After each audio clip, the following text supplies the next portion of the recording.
Well, howdy do, buckaroos. I'm Tony Beer Whisperer, prolific beer drinker, purveyor of wisdom, and all-around good guy.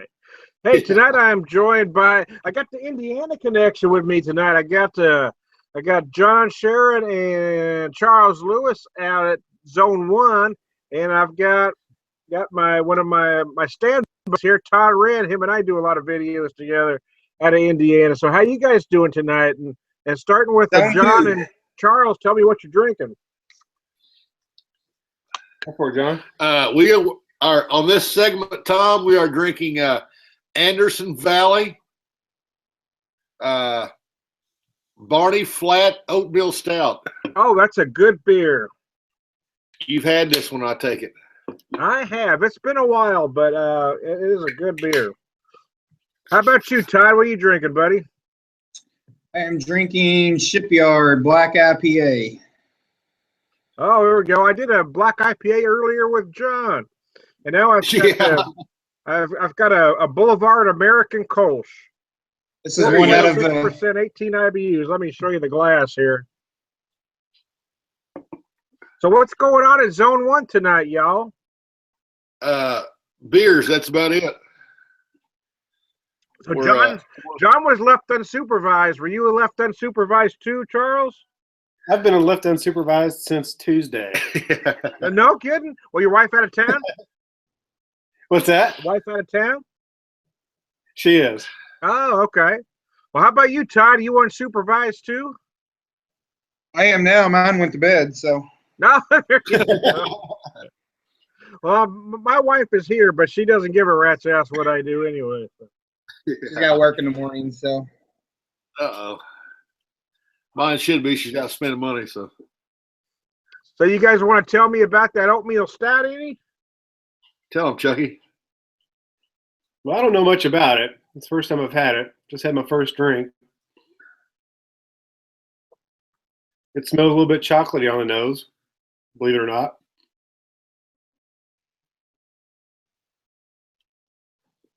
And those two guys are going right out of the can tonight. They didn't want to get up and get a glass. No, shit, man. We're old They're school. they're doing frontier drinking over there. That's how we roll, Tom. How about you, Todd? What's up with that black IPA? I get some of the maltiness on the front, and definitely some of the hops come in on the backside. Kind of trying to get a liking for the black IPAs. I'm not quite, I would say, a huge fan yet, but they're okay. You know the ABV and IBUs on that one, Todd? This one is 6.2 ABV and 60 IBUs. Ooh. What I had earlier, the was 7%, 50 IBUs. Yeah. Are you a fan of the stout? I do. I love the black IPA. It's one of my favorite styles. I'm even a bigger fan of the double or imperial versions. I really like the large versions.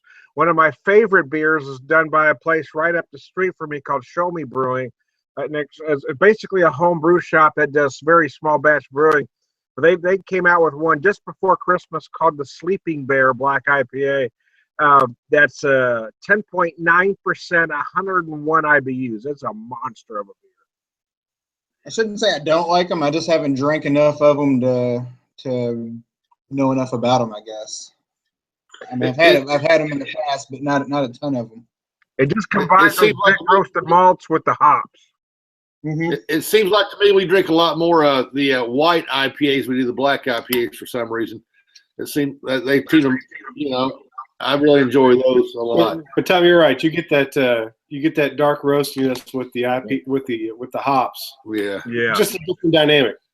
Yeah. I don't hate the white IPA style, but it's what I drink more in the spring. Mm-hmm. Yeah. I mean, I like it. This is actually pretty good. It's a little thin bodied, but it's not bad. Like I said, I'm growing more of a liking towards them, but I just haven't had enough of them to. It's not an IPA I tend to gravitate towards. Yeah. So our weather here has been crazy. It was 75 today here in the Ozarks. Is the weather oddly warm in your neck of the woods, or are you starting to cool down and getting into winter? Well, I'll tell you this: I got shorts on. Me and Chuck's been standing outside drinking beer. So It's 55. Yeah, see, I was outside in shorts earlier doing a video. Yeah, it's nuts, huh? It it's was snow on the supposed to be ground yesterday. yeah, it's supposed to be 70 something here. Sunday? Yeah, rain all weekend, I think. They're It's talking crazy. about rain Sunday, but tomorrow is supposed to be, I think, 75 plus. Yeah. Global warming, Yeah. Tom. Yeah. There's something. I tell you what, though, the problem is that we really haven't had much of a winter here. We haven't had a good sustained frost. So I was out there at about dusk doing a video, and the skeeters are crazy. We didn't have enough frost to kill the skeeters Yeah. off. Yeah. And that's nuts. You're what 7 hours from us, 7 hours from us. That's nuts. Yeah. Yeah, it's been just oddly warm here. I mean, we had a couple. I mean, we had a little bit of snow a few days, but there wasn't that sustained period where it stayed cold. You know what I mean? I'm really afraid the insects this year is going to be real bad about springtime. Yeah, I think the insects are going to be brutal. I'm worried about the allergies because I mean, it didn't kill off anything. I never had that downtime this year. Yeah, nobody has. It's that Midwest weather. Yeah, it's been crazy this year. But I've got cousins and aunts and uncles up north. Up South Dakota, North Dakota, Minnesota. That are freezing their backsides off. But we hadn't got cold here. Yeah, I know. I watched a little bit of Rajay's video and I seen where Eric said they had 12 inches of snow up there where he lives. Yeah, he used to. Yeah, and I told him, hey man, it's 75 here. Yeah, I think we've seen crazy. the least amount of snow I've seen in a long time. Yeah. No, I would guess you guys typically would get more snow than we do here. You're a little farther north. Yeah. We would usually, by this time of year, we probably have about 6 to 8 inches total, and I think we're at like 2. Yeah, it's crazy. Yeah, and 2's pushing. You know how have we had that much? It seems like it's just been dusting.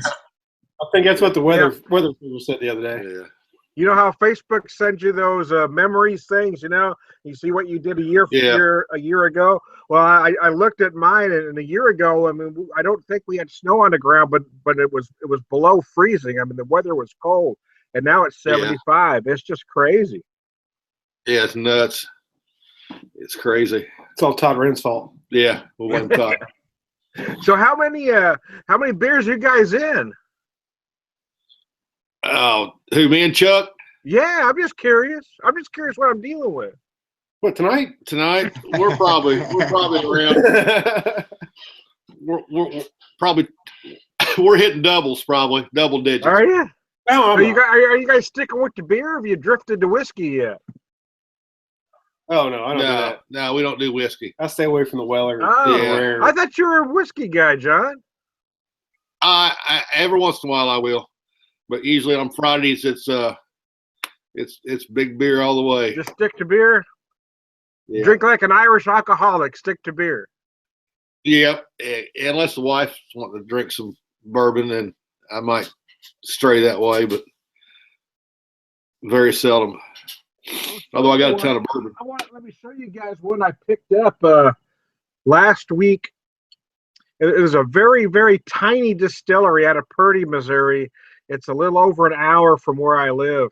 It's called White Mule Distillery. And I don't know if you can see that in there, but there's a little hickory stick inside there. Yeah. It's an 80 proof white whiskey. But what's different about this is that they smoke the grain bill. It uses 80% corn, 15% wheat, and 5% barley. But it's smoked over hickory fires. So that's what makes this white whiskey a little different. And I got to tell you, this stuff is beyond incredible. Hey, I was down in Lexington here a few weeks ago to a cheer competition, and we had a few hours to kill. And we went to a brewery and went and eat.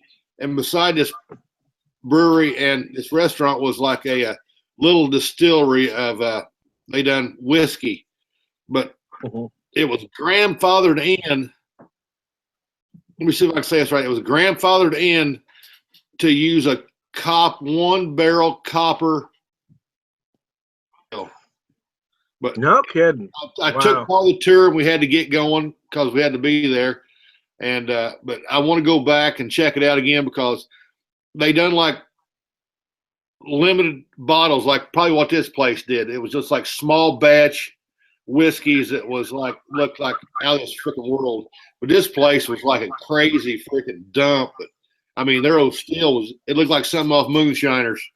Wow. Is what it reminded me of. But it was. You still watch that, John? Huh? You still watch that? You know, I don't, because it's just got so unrealistic anymore. I can't really watch it. They had an episode on the other day where what's his name that went legal? He his $3 million worth of moonshine guy backed out on him, so he had some guys engineer a bourbon for him in 24 hours. Wow. Yeah, I did watch part of that. Yeah. Did you see that one? It was pretty cool. Yeah, them guys went to the junkyard and tried to pick out stuff to make, and they made it. It's pretty cool. But it's like equivalent to aging 4 years in a barrel or something. They said. Wow. Yeah. So now that you've drank more of that oatmeal stout, either one of you have any notes on it? You know, the warmer it gets, the more you can get the oatmeal on it. The bigger stouts, the more burnt malts in it. It's really starting to come around a little bit. So it's pretty smooth. It's got good body to it. Yeah, it's a heavy-bodied oatmeal stout. You guys, either one of you know the ABV on that one? 5.8. 5.8. Okay, there you go. That's not bad. That's pretty typical per style. Yeah, it's a decent oatmeal stout. Yeah. So compared to other oatmeal stouts that you guys have had, is it on the upper echelon or lower echelon or somewhere in the middle? Middle. I'd probably say middle. I'm with Chuck. Probably middle echelon. You know, I think Anderson Valley. The best you've had, not the worst. Yeah, I think Anderson Valley does a pretty good job. But I think most of their beers that I've had from them were, you know, they're just kind of middle of the road, maybe a little above middle of the road, nothing over the top, but they're just good, solid beers. Yeah, I have to agree with that assessment. They're pretty solid, but I don't know if anything's ever, you know, lit my world on fire. Yeah, I would agree with that too. Yeah, but at the same time, if it, you know, it might not light your world on fire, but it's good. Yeah. Yeah, you know, and I've said that before. There's something to be said for a brewery that just makes solid beers. I hate when the pretentious beer crowd wants to refer to a beer and a brewery like that as being meh or mediocre. You know, just because it's not out of the box, just because it's a nice solid beer style doesn't mean it's a mediocre brewery or a beer. Yeah, just because you know it's not aged in a barrel, it's not got some crazy freaking coriander or crazy stuff in it.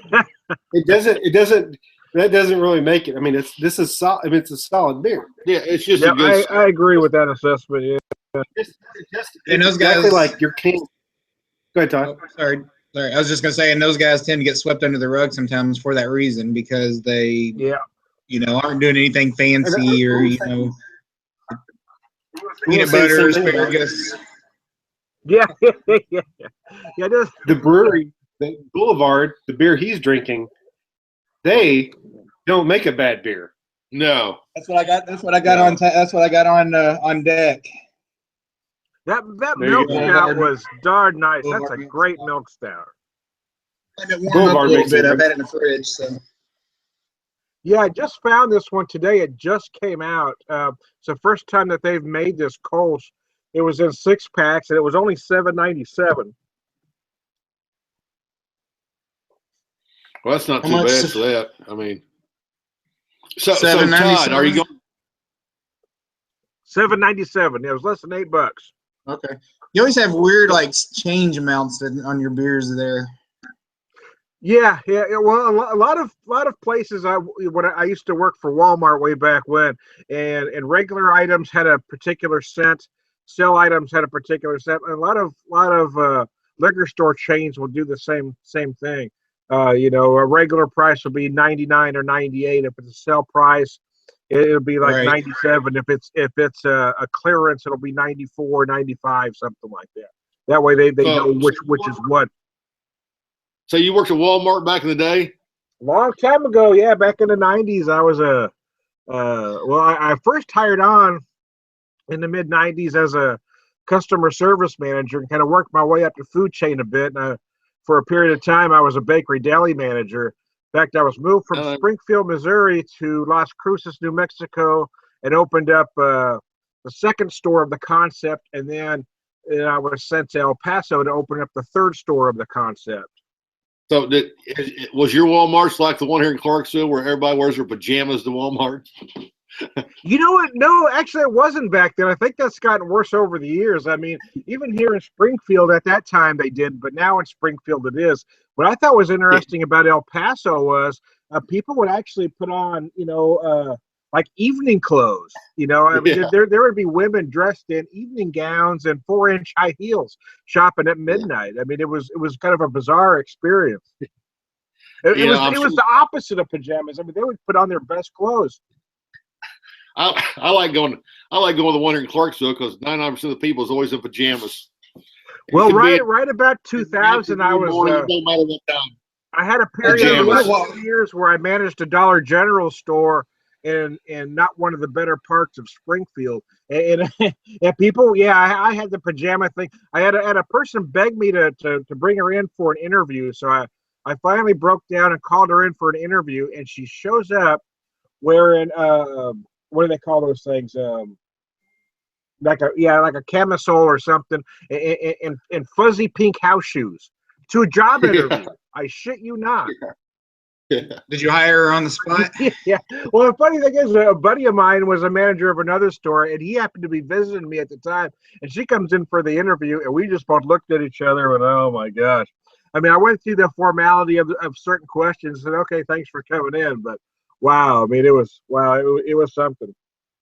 So Todd, you going to Tailspins this year? I seen where he's going. Yeah. One of our neighbors, the one that used to live in our old neighborhood, he got tickets. So you're going as regular, or you going VIP? Regular. VIP. Oh, are you? He didn't get them free this. Yeah, he didn't get them free this time. We're paying for him, but he asked if I wanted to go with him. So. There you go. So I'll see you over there.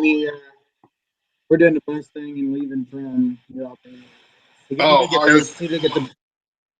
did get the bus ticket free, so that's $10. Yeah, we're gonna leave here about 1:15. So, but I haven't figured out yet whether I'm actually going with him or he just got tickets and I'll just meet him there. My cousin texted me the other day, wanted to know if I was going, and I think he got a ticket, so I think he's gonna go along with it. So, yeah, we're gonna head down we're gonna leave here about 1:15, I guess. So, yeah, that'll start to what, 2, right? 2, yeah. That should be pretty good. Oh, Tom ought to come down and go one of these with us sometime. Yeah, I would like to. Hey, Tom, we'll get together. We'll get together while we're down there, and we'll do a YouTube video for Tom. Ah, there you go. That'd be awesome. Yeah, there you go. Live on set. There you go. That'd be cool. Well, guys, I'm just finishing my beer. How are you guys coming on yours?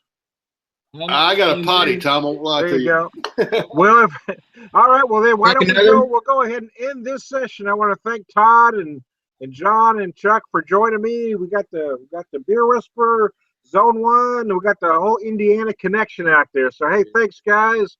You guys got any of you got any final words before I shut this down? Having another beer. Drink more beer. Drink more beer. Todd, any last words? Are we having another? Chuck, any last words before we get off live here? Nothing. I'm good. Dude. Nothing, Chuck. Hey, I am Todd Beer Whisperer, prolific craft beer drinker, purveyor of wisdom, and all-around good guy. We'll talk to you next session.